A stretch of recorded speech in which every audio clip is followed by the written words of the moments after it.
Chiama e scrivi tutti i giorni. Mamma, è il college, non un corso di sopravvivenza. Andrà tutto bene. Obbligo o verità? Ok, verità. Sei ancora vergine? Obbligo. Bene, allora devi limonare con Hardin. Non voglio più giocare. Oh, la ragazza mi piace. Domanda da $1 milione. Chi è Hardin Scott? Io credo sia meglio tenere le distanze. Change is one of the keywords of the movie and the book. After Hardin, Tessa change, and after Tessa, Hardin change. So, Hannah, how has after changed in this year, and how have you changed with after?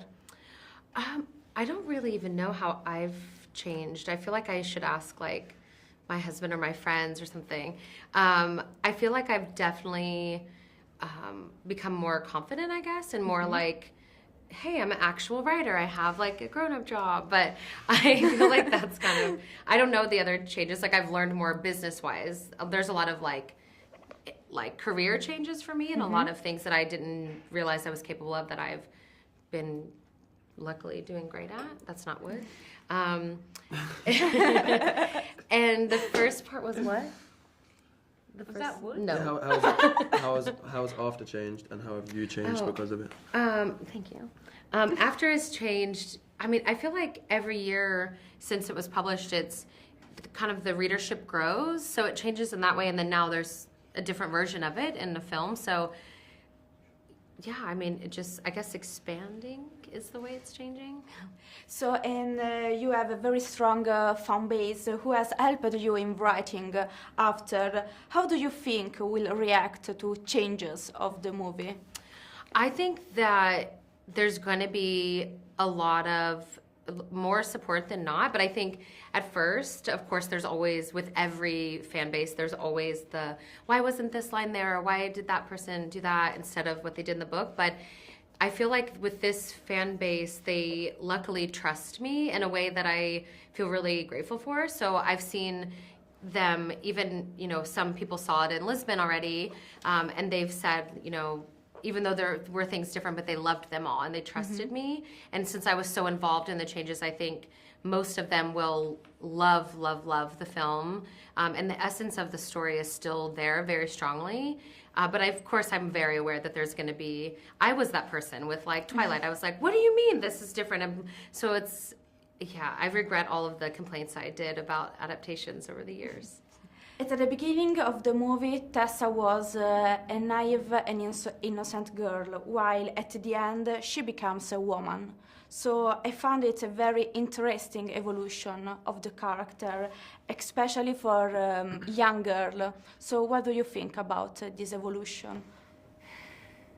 I don't think I would necessarily describe her as naive at the start of the film. I think that there's this tendency for sexual inexperience to be sort of meshed together and correlated with innocence and naivety.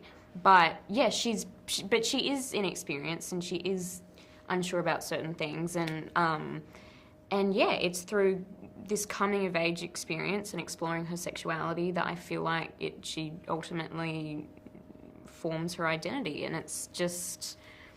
Yeah, I think it's a really important part of the story, and it's part of the reason that I wanted to tell this story, because that's something that's often considered taboo, showing girls coming of age and going through sexual experiences and that journey on screen.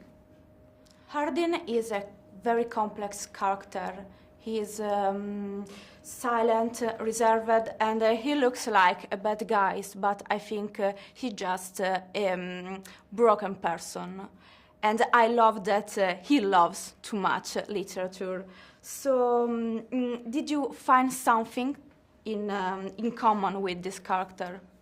Yeah, there are definitely some things in common. It was easier to tap into being from England. It's obviously less of a stretch, especially in a film where everyone else is American. Yeah, I think the similarities are quite subtle, and as an actor we focus more on the differences because that's where more work is required. Anna, you are always present on the set. How was it to participate in making a movie based on your book? It was really interesting.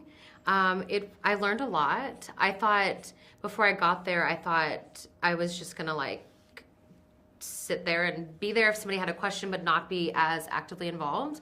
I have friends who have had adaptations, and I have one who was extremely involved and one who was just there for one day and then left. So I didn't know what to expect, but I really feel really grateful that I got to be so involved. And filmmaking is just way more fun than I thought it would be. In the movie, we have a taste of college life, how you dress, the judgment of the others, and the expectation about sex and love. And I believe this aspect helps to reflect about a complex age. So what do you think about this topic, this theme? Yeah, I mean, it's such a crucial part of life, even if you don't necessarily go to this kind of university life. I think that age is just, you're a teenager, but you're forced into this adult situation. And I think just being around a group of people that are so different than you, with Tessa especially, she kind of still keeps herself though. She doesn't change. I'm stealing that from Joe, but she has a very strong sense of self. But I feel like for everyone it's different, but there is something that everyone can relate to with these kind of first, leaving your home, making new friends, trying to fit in, or deciding that you don't care about fitting in.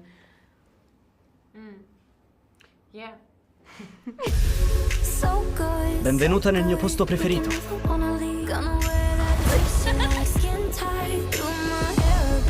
Pensavo volessi solo un'amica. Io e te non saremo mai soltanto amici.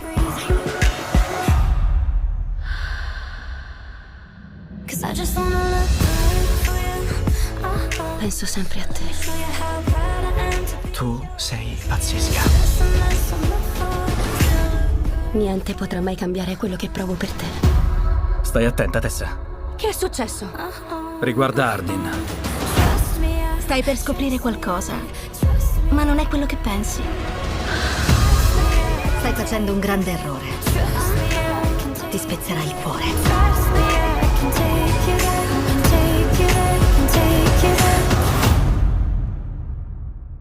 Cosa stai sognando?